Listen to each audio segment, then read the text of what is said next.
Olá, boa noite. Eu sou Daniele Popov e você confere conosco a partir de agora as notícias que circularam hoje nos corredores do poder. O governo negocia nova tabela de fretes. Cabral admite ter desviado 20 milhões de doações eleitorais. Os detalhes você confere a partir de agora, aqui diretamente de Brasília, pela TV Brasil, pela Rádio Nacional e emissoras públicas de todo o país. Durante toda a semana, a gente tem acompanhado as discussões, reuniões e tentativas de acordo para que as propostas do governo aos caminhoneiros sejam colocadas em prática a partir do encerramento da paralisação da categoria. No fim da tarde de ontem, uma nova tabela de frete com o preço mínimo para o transporte rodoviário de cargas foi divulgada pela Agência Nacional de Transportes Terrestres, a ANTT. No entanto, o governo revogou hoje a resolução que previa a nova tabela. E uma nova reunião entre governo e representantes de caminhoneiros foi convocada. Vamos entender o que levou a essa revogação conversando com o repórter Paulo Leite, que está no Palácio do Planalto e tem as informações sobre essa reunião de hoje, né, Paulo? Boa noite. Isso, Popov, boa noite para você, boa noite para todo mundo. Essa reunião terminou há pouco, agora no finalzinho da tarde, e reuniu, como você falou aí, representantes do governo, por meio da ANTT, a Agência Nacional de Transportes Terrestres, e representantes do setor de cargas, caminhoneiros e também empresas transportadoras. Tudo isso porque hoje, melhor dizendo, a segunda tabela que foi editada ontem foi revogada. Voltou a valer, portanto, a primeira tabela, a que foi editada na semana passada, na quarta-feira da semana passada. Lembrando que essa primeira tabela ajudou a pôr um fim à greve dos caminhoneiros, que durou aí pouco mais de 10 dias. Mas houve muita pressão dos empresários, principalmente aí do agronegócio. Essa primeira tabela, portanto, foi revogada e a segunda foi editada ontem, que hoje, depois de pressão aí dos caminhoneiros dessa vez, também foi revogada, voltou a valer a primeira tabela de quarta-feira da semana passada. Tem muita pressão, dos dois lados, tanto caminhoneiros quanto empresários, principalmente aí do setor do agronegócio. Hoje, essa reunião da ANTT começou às 9 da manhã e só terminou, melhor dizendo, às 5h30 da tarde. Já não havia expectativa de uma nova tabela, de uma terceira tabela. Por isso, segue valendo aquela primeira tabela editada na semana passada, pelo menos nesse fim de semana, e no começo aí da semana que vem, novas reuniões estão previstas, para aí sim a gente ver que fim terá isso. A gente segue acompanhando por aqui. Popov, é com você. Obrigada, Paulo. Portanto, a gente já continua acompanhando esse tema, esses resultados, essa nova tabela pode ser que surja aí na semana que vem. E não foram só os caminhoneiros a reagir contra as mudanças sugeridas na tabela de frete, mas também outras entidades, como a Confederação Nacional da Indústria e as federações das indústrias de São Paulo e do Rio Grande do Sul. Vanessa Casalino, da redação da TV Brasil em São Paulo, conta mais pra gente sobre isso, né, Vanessa? Boa noite para você. Sim, Daniele, boa noite para você, boa noite a todos. A Confederação Nacional da Indústria afirma que vai ao Supremo Tribunal Federal contra a tabela do frete para o transporte de cargas. A entidade pretende questionar a constitucionalidade da medida provisória 832, que fixou os preços mínimos obrigatórios de cobrança. Para a CNI, a MP representa uma intervenção indevida do Estado na economia, porque impede a livre concorrência e modifica contratos já firmados. De acordo com o presidente da entidade, Robson Braga Andrade, as mercadorias ficarão mais caras e esse custo terá de ser repassado ao consumidor. A Fiesp, Federação das Indústrias do Estado de São Paulo, também diz que vai entrar na justiça. O presidente em exercício, José Ricardo Roriz Coelho, defende que os preços dos fretes devem ser formados pelo mercado e não por tabelamento. Ele pondera que existem contratos de longo prazo que não podem ser quebrados e que são incompatíveis com a tabela. Já a Fiergs, a Federação das Indústrias do Rio Grande do Sul, já pediu à Justiça Federal que suspenda imediatamente a resolução 5.820, que regulamenta a MP. A entidade também argumenta prejuízos à livre concorrência e afirma que o governo pode estipular preços de referência, mas não fixá-los. Dani. Obrigada, Vanessa, pelas suas informações. Vamos mudar de assunto e entrar na pauta do Judiciário, porque o ex-governador do Rio de Janeiro prestou depoimento hoje à Justiça Federal e fez novas revelações.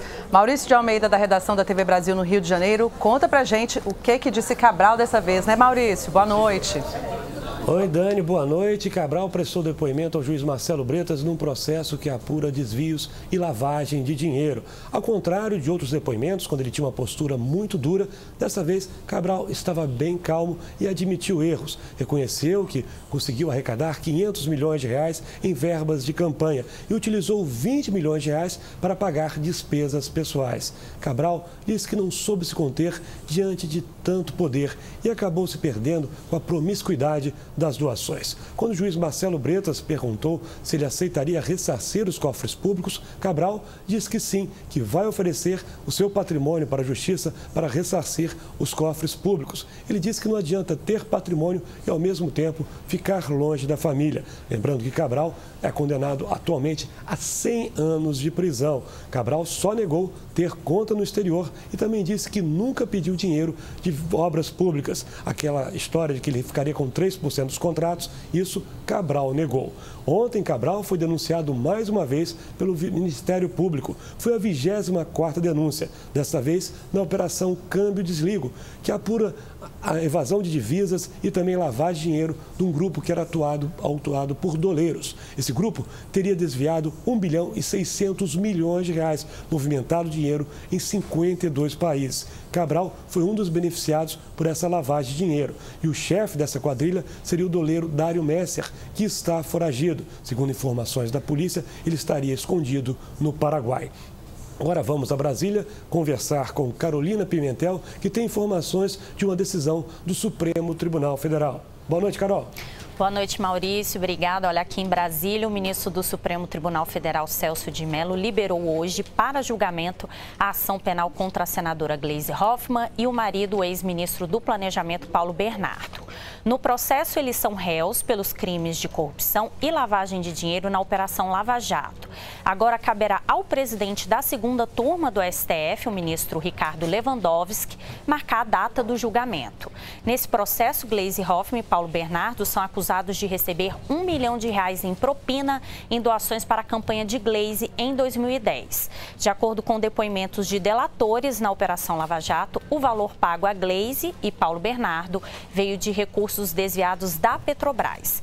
Os advogados do casal afirmaram que as acusações são meras conjecturas feitas às pressas em função de acordos de delação premiada. Volto então com você, Daniele. Obrigada, Carol. E a gente continua, nos corredores do Poder Judiciário. A Procuradoria-Geral da República pediu a investigação de 6 senadores, um ministro do Tribunal de Contas e de ex-ministros nos governos Lula, Dilma e Temer. Jéssica Gonçalves, da Rádio Nacional, traz os destaques desse pedido, Boa noite, Jéssica. Oi, Dani, boa noite a você e a todos. A Procuradora-Geral da República, Raquel Dodge, enviou o documento como resposta a uma dúvida do ministro Edson Fachin.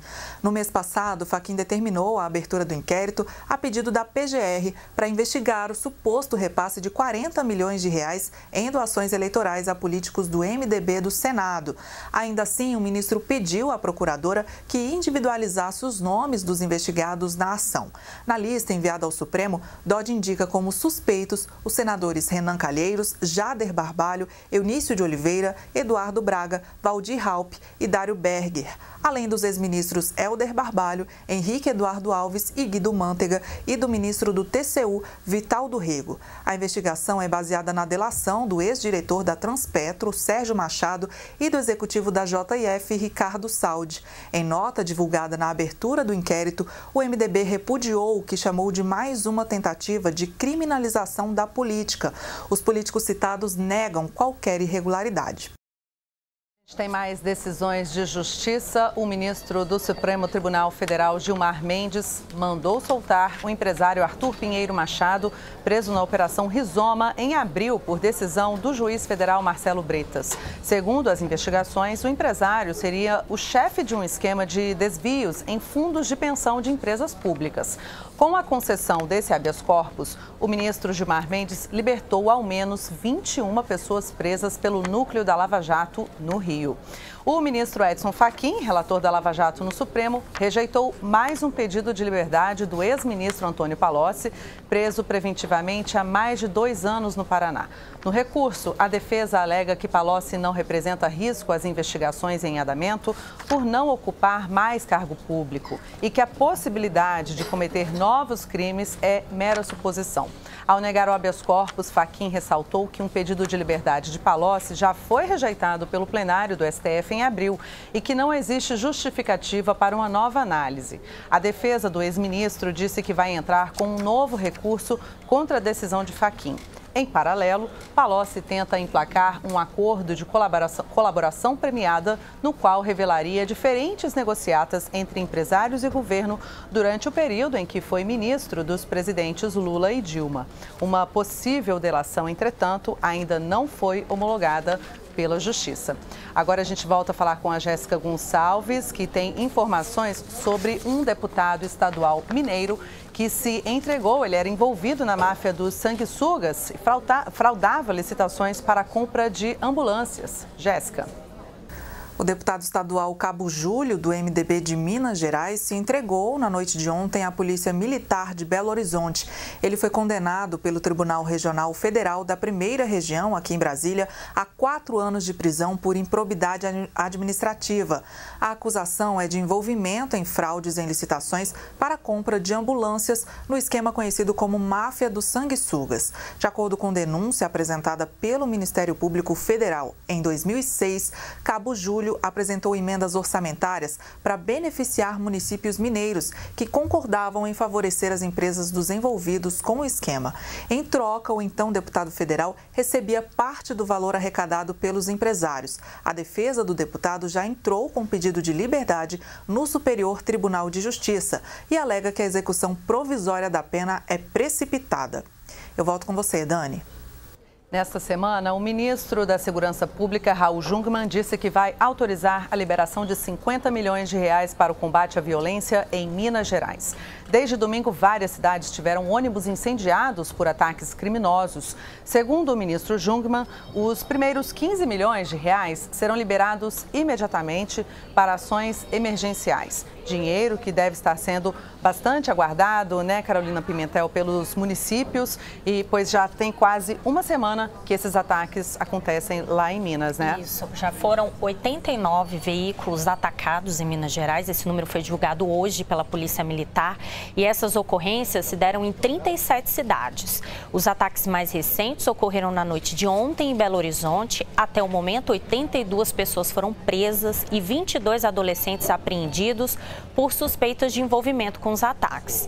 De acordo com o governador Fernando Pimentel, os atentados foram feitos por facções criminosas. Policiais militares estão à paisana em ônibus e também em pontos de ônibus para conter ações e identificar suspeitos. Além disso, o policiamento foi reforçado em cidades que já passaram por ações de segurança ou que tiveram demandas oriundas de informação da inteligência do sistema de segurança. Daniela.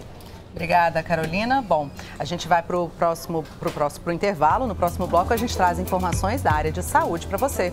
A gente volta já.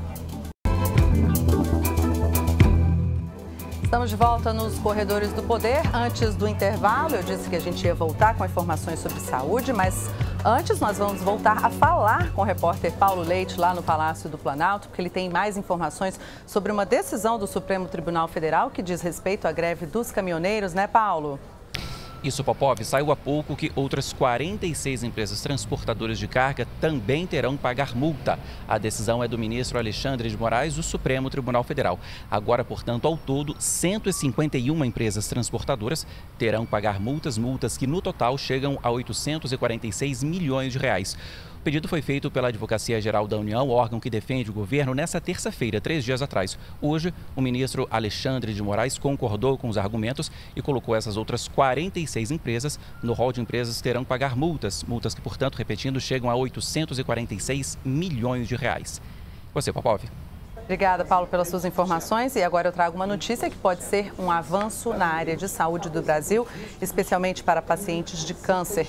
O presidente Michel Temer participou na manhã de hoje do lançamento da pedra fundamental para a construção do primeiro reator multipropósito brasileiro. O equipamento é capaz de produzir radioisótopos, que são elementos radioativos como urânio e hidrogênio, além de testar combustíveis nucleares para o desenvolvimento de pesquisas. Na cerimônia realizada no interior de São Paulo, o presidente Temer ressaltou a capacidade do reator para a fabricação de medicamentos usados no tratamento de doenças nas áreas de cardiologia, oncologia, hematologia e neurologia. Michel Temer lembrou que hoje o Brasil é obrigado a importar fármacos para combater várias doenças, principalmente o câncer, mas que com esse reator o país será autossuficiente. O tratamento, naturalmente, em face dessas importações, fica mais complicado e, naturalmente, mais caro, porque depende de fornecedores estrangeiros. Com o reator, como puderam perceber, isso mudará. Vamos produzir nós mesmos o material para o Sistema Único de Saúde, a preços naturalmente mais baixos e tornando as terapias muito mais acessíveis. Vamos aumentar os atendimentos e levar esperança a quem está doente e precisa de ajuda. Portanto, aqui eu registro o grande fundamento social desta iniciativa. Segundo o governo, os medicamentos terão preço de custo. A tecnologia permitirá ainda a produção de fontes radioativas para a indústria, agricultura e meio ambiente. A previsão é que o reator comece a funcionar em 2024. Como o número de reatores desse porte é pequeno em todo o mundo, o Brasil poderá, inclusive, tornar-se exportador dessa tecnologia. Ainda falando de saúde, a ANS proibiu a venda de 31 planos de saúde por denúncias de irregularidades, especialmente reclamações de usuários sobre a cobertura assistencial. A medida passou a valer hoje e quem nos conta os detalhes é a Jéssica Gonçalves, que volta com a gente. É isso mesmo, a ANS analisou aproximadamente 14 mil reclamações, das quais a maioria, cerca de 40%, por questões gerenciais, como autorização prévia, franquia e coparticipação. Os 31 planos atendem a quase 116 mil beneficiários que não são afetados pela medida, já que as empresas são obrigadas a manter a assistência aos clientes. A decisão da ANS, portanto, proíbe apenas a venda para novos clientes. Como a gente já explicou aqui nos Corredores do Poder, a suspensão é temporária e pode ser revertida se as operadoras comprovarem melhoria no atendimento. E se você está insatisfeito com a cobertura do seu plano de saúde, é possível registrar uma queixa diretamente no site da ANS, www.ans.gov.br ou pelo telefone 0800 701 9656. A agência faz a mediação entre consumidor e plano e tenta resolver o problema. Se necessário, suspende o plano. Dani, é com você. Obrigada, Jéssica. E a ameaça de um surto de dengue, zika ou chikungunya atinge mais de 1.000 cidades brasileiras. O recado do Ministério da Saúde é de que as ações de combate ao mosquito Aedes aegypti sejam intensificadas mesmo durante o outono e o inverno. O novo levantamento rápido de índices de infestação pelo Aedes aegypti, chamado LIRA, mostra que 22% dos municípios brasileiros apresentaram um alto índice de infestação. Esse monitoramento foi realizado em 5.191 municípios.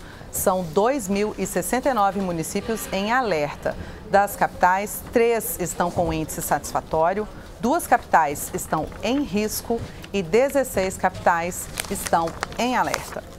Bom, de saúde a gente segue agora falando de educação, mais especificamente sobre o Plano Nacional de Educação. Foi divulgado um levantamento do acesso de crianças e adolescentes ao ensino no Brasil. E esse levantamento mostra que é preciso melhorar no que diz respeito à inclusão nas escolas públicas. Jéssica Gonçalves volta com a gente e traz os dados do levantamento do INEP. Pois é, o Brasil aumentou a porcentagem de crianças e adolescentes na escola, mas ainda precisa incluir pelo menos 1.950.000 pessoas entre 4 e 17 anos nos sistemas de ensino. O dado é do relatório do segundo ciclo de monitoramento das metas do Plano Nacional de Educação, divulgado esta semana pelo INEP. Na pré-escola, que atende crianças de 4 e 5 anos, mais de 91% delas estavam matriculadas em 2016. Em 2014, quando o PNE começou a vigorar, a porcentagem de atendimento era de 89,1%. O PNE, sancionado por lei em 2014, estabelece metas e estratégias para melhorar a educação desde o ensino infantil até a pós-graduação. O plano deve ser integralmente cumprido até 2024, mas até lá estão previstas metas intermediárias. O prazo para a universalização tanto da pré-escola quanto do ensino médio terminou em 2016. Caso a tendência de crescimento do Brasil se mantenha, o relatório aponta que o objetivo será cumprido entre 2018 e 2020. Dani. Obrigada, Jéssica. E um outro estudo mostra que o turismo foi protagonista da geração de empregos no início de 2018. Carol Pimentel volta a falar aqui com a gente e nos explica o resultado desse levantamento, né? Esse aumento, Dani, de empregos no setor de turismo foi impulsionado principalmente pelo segmento de transporte de passageiros. O setor de turismo fechou os primeiros 4 meses do ano com um saldo positivo de 2.762 postos de trabalho. Esses dados fazem parte do estudo Empregabilidade no Turismo, que foi divulgado hoje pela Confederação Nacional do Comércio de Bens, Serviços e Turismo. Em contrapartida, a área de cultura e lazer segue no negativo, com uma perda de janeiro a abril de 1.069 vagas. Em abril, o setor de turismo fechou com geração de 2.477 empregos, interrompendo aí uma sequência negativa verificada nos meses de fevereiro e março, quando foram registrados menos 3.032 postos de trabalho no setor. Mesmo admitindo que a recuperação do nível de emprego no setor de turismo ainda está ocorrendo de forma tímida, a Confederação avalia que o crescimento do emprego em abril reflete a recuperação de alguns segmentos importantes. Para a entidade, no entanto, a greve dos caminhoneiros e a escassez de combustíveis em 11 dias no mês de maio podem acabar modificando essa tendência do setor no curto prazo, Dani. Obrigada, Carolina, pelas informações. Lembrando, né, que essas e outras notícias a gente encontra na agenciabrasil.ebc.com.br. Bom, na semana que vem nós entramos no clima da Copa com o início dos jogos e pensando nos torcedores que vão para a Rússia, o Brasil preparou uma cartilha com orientações aos brasileiros, tanto sobre documentos para viagem, quanto sobre a legislação daquele país. Vamos voltar a conferir as informações da Jéssica Gonçalves. Dani, cerca de 60 mil brasileiros já compraram ingressos para assistir aos Jogos da Copa do Mundo na Rússia.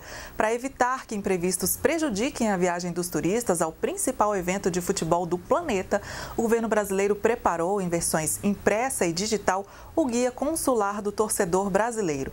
Além de trazer informações úteis para o viajante, como os documentos necessários e o clima do país, o guia pode ajudar o brasileiro a evitar complicações com a lei local. Por exemplo, na Rússia, a pessoa pode pagar multa e ser deportado por demonstrações homoafetivas em ambientes públicos. É recomendável também evitar manifestações públicas sobre temas políticos, ideológicos e sociais. A legislação russa prevê até mesmo a apreensão de bandeiras estrangeiras usadas em praças e edifícios públicos. Segundo o ministro do Esporte, Leandro Cruz, a cartilha representa uma segurança maior para as dezenas de milhares de torcedores brasileiros que vão participar do evento. O guia pode ser acessado nos sites do Ministério da Justiça e do Ministério do Esporte ou ser baixado em versão PDF. Bom, e uma curiosidade na Copa é que o Brasil e a Argentina terão um consulado conjunto que vai funcionar temporariamente na cidade russa de São Petersburgo. A iniciativa foi tomada pelos dois governos para juntar esforços e recursos para atender a demanda de turistas durante o evento. Além dos 60 mil brasileiros, a estimativa é que 35 mil argentinos vão viajar para a Rússia para assistir aos Jogos. Eu volto com você, Dani. Obrigada, Jéssica. Eu gostaria de estar nessa Copa, pena que não vai dar, né? Bom, e já que nós estamos falando da Rússia e da Copa, vamos conferir as notícias dos corredores internacionais do poder. Carolina Pimentel tem os destaques da Agência Brasil sobre Fundo Monetário Internacional e também a cúpula do G7, né, Carol? Isso aí, vamos lá. Olha, o governo argentino anunciou um acordo com o FMI que vai colocar 50 bilhões de dólares à disposição do país durante 36 meses. É a primeira vez que a Argentina recorre à instituição internacional desde 2005. E a decisão de pedir um empréstimo preventivo, que não será necessariamente usado, mas que o desembolso depende do cumprimento de determinadas metas, foi tomada pelo presidente Maurício Macri depois que o país enfrentou uma corrida cambial em maio. O principal desafio do governo argentino será reduzir o gasto público e a inflação, que este ano supera os 20%. E começa hoje em Quebec, no Canadá, a cúpula do G7, o encontro dos representantes dos 7 países mais industrializados do mundo. A reunião este ano está marcada pelo isolamento do presidente norte-americano Donald Trump, que se indispôs com o Canadá e a União Europeia ao impor no mês passado tarifas às importações de aço e alumínio. O tema vai ser examinado pelos líderes, que discutirão também a saída dos Estados Unidos do Acordo de Paris e do Acordo Nuclear com o Irã, o combate à evasão fiscal e as relações com a Rússia e a Coreia do Norte. A cúpula do G7 termina amanhã, Daniel. Obrigada, Carolina. E eu vou falar agora sobre um país vizinho aqui, nossa, Venezuela, porque o estado de Roraima e a União não conseguiram alcançar um acordo sobre como lidar com a crise de imigrantes venezuelanos. Uma segunda reunião de conciliação no Supremo Tribunal Federal foi realizada hoje. A conciliação foi designada pela ministra Rosa Weber, relatora de uma ação em que a governadora Sueli Campos havia pedido o fechamento da fronteira com a Venezuela. Segundo a governadora, o estado não consegue mais absorver o impacto humanitário causado pela chegada de imigrantes. A primeira reunião foi realizada em maio e Roraima abriu mão do fechamento da fronteira, mas pediu 184 milhões de reais em ressarcimento por parte do governo federal. O valor corresponde aos recursos gastos desde 2016 em diferentes áreas por causa da migração de venezuelanos. Em resposta, a Advocacia Geral da União disse apenas que o pleito não seria atendido. Para o Ministério Público Federal, a União não demonstrou com dados se o que tem sido feito como apoio a Roraima seria suficiente. Bom, com essas informações a gente encerra nos Corredores do Poder de hoje. Para você, um ótimo final de semana e até segunda-feira.